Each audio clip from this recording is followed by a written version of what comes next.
Hello, bachcho. Let's read this question. The question says that we know that when a boat travels in water, its net velocity with respect to ground is the vector sum of two velocities. First is the velocity of boat itself in river, and other is the velocity of water with respect to ground. Mathematically, we can write v velocity of boat equals to v boat water, that is velocity of boat with respect to water, plus velocity of water. Now, given the velocity of water with respect to ground is in a river is u, width of the river is d, a boat starting from Ames perpendicular to the river with an acceleration of a equals to 5t, where t is time. The boat starts from point 10 of the coordinate system in assuming SI units. Obtain the total time taken to cross the river. Options are 3d by 5 raised to power 1 by 3, 6d by 5 raised to power 1 by 3, 6d by 5 raised to power 1 by 2, 2d by 3 raised to power 1 by 3. We have to choose the correct option. आइए बच्चों discuss करते हैं की concept. देखिए बच्चों यहाँ पे जो की कंसेप्ट हम यूज करेंगे, तो अकॉर्डिंग टू क्वेश्चन हमें गिवन है एक्सेलरेशन। एक्सेलरेशन क्या होता है बच्चों? That is D V by D T, मतलब वेलोसिटी का first derivative with respect to time. तो एक तो हमें ये पता होना चाहिए, ये कॉन्सेप्ट हम यूज करेंगे। Second concept velocity equals to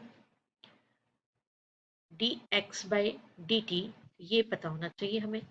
तो कुछ वैल्यूज हम यहाँ पर ये यूज करेंगे एंड जैसे हमें यहाँ से अगर वेलोसिटी काउंट करना है तो वेलोसिटी हम काउंट करेंगे integration of acceleration dt like this. और अगर सपोज मुझे यहाँ से x कैलकुलेट करना हो या y कैलकुलेट करना हो, सिंस यहाँ पर हम x या y वेलोसिटी का जो कंपोनेंट होता है ना y, वो भी हम dy बाई dt वो भी हम यूज़ कर सकते हैं। तो ये कैलकुलेशन करना हो तो x equals to integration v dt, y coordinate calculate करना हो तो y equals to integration v dt like this. ये x डायरेक्शन में होगा और ये y डायरेक्शन में, तो vx कर सकते हैं इसको और इसको vy। तो ये कुछ बेसिक चीज़ें हैं, ये की कंसेप्ट है जो हमें पता होनी चाहिए। आइए अब देखते हैं सॉल्यूशन। तो हमें गिवन जो क्वांटिटी है एक्सेलरेशन की, वो गिवन है a इक्वल्स टू 5t। तो इसका मीनिंग क्या हुआ बच्चों कि हमें क्या गिवन है? हमें गिवन है D V Y by D T equals to 5t। ऐसा हम क्यों कह रहे हैं? क्योंकि जो रिवर है वो तो ऐसा बना हुआ है, रिवर का स्पीड यहाँ है और यहाँ से बोट स्टार्ट करता है और ये वाई डायरेक्शन की तरफ जाता है। कोऑर्डिनेट्स गिवन है 10 लाइक दिस। तो ये वाई डायरेक्शन में मूव ऑन कर रहा है, इसलिए इसकी वेलोसिटी हम वी वाई ले रहे हैं।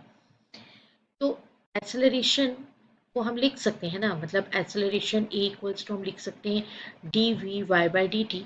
तो इसका meaning D V Y by D T equals to 5t, ये हमें गिवन है। नाउ इसको हम लिखेंगे D V Y equals to 5t into D T. Now integrating both sides,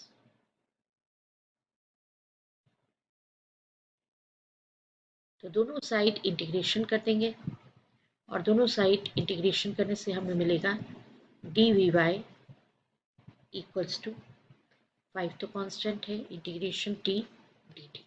अब देखिए बच्चों इसका जो आप कहना चाहिए वी वाई जो है, इसके लिए आप जो डी वी वाई, ये तो 1 इंटू डी वाई है, तो ये 0 से वी वाई तक इंटीग्रेशन कर रहे हैं और ये 0 से टी तक आप इंटीग्रेशन कर रहे हैं, लिमिट ले लेंगे। तो हमारे पास यहाँ से वैल्यू आ जाएगा V Y that is velocity in Y direction equals to 5/2 t square. Now, since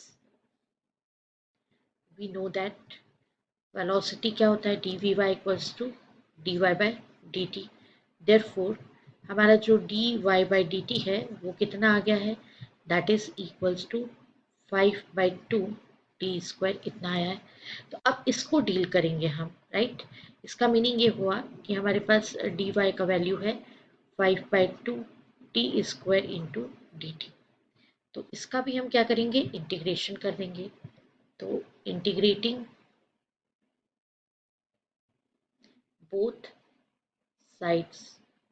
तो बच्चों देखिए अब क्या आ जाएगा, इंटीग्रेशन के बाद यहाँ आप वैल्यू लेंगे इंटीग्रेशन में, 0 to y 1 × dy equals to 5/2 तो कांस्टेंट है। इंटीग्रेशन आप लेंगे 0 to t and T square D T.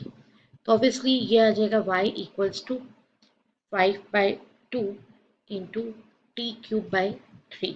हमें t कैलकुलेट करना है, टाइम कैलकुलेट करना है ना। तो हम टाइम कैसे कैलकुलेट करेंगे, यहाँ से ये पहले तो सॉल्व कर लेंगे। This is 5/6 t³। अभी t³ का वैल्यू कितना हो जाएगा, t³ equals to 6y/5। Time calculate करना है तो t इक्वल्स टू हो जाएगा 6y/5 raise to power 1/3। And since बच्चों यहाँ पर y दैट इज रिवर का जो विड्थ है वो कितना गिवन है, y equals to D given है ना। ये रिवर कुछ ऐसा बना हुआ है तो रिवर का विड्थ हमें कितना गिवन है, रिवर का विड्थ हमें गिवन है d। तो y इक्वल्स टू कितना हो जाएगा, d हो जाएगा। तो therefore t equals to 6, y के प्लेस पे हम लिखेंगे d/5 रेज़ टू पावर 1/3। तो आइए देखते हैं कि किस ऑप्शन को राइट ऑप्शन हम चूज करेंगे। देखिए 6d/5 raise to power 1/3, option B is the right option. I hope you understood it well. Best of luck, thank you.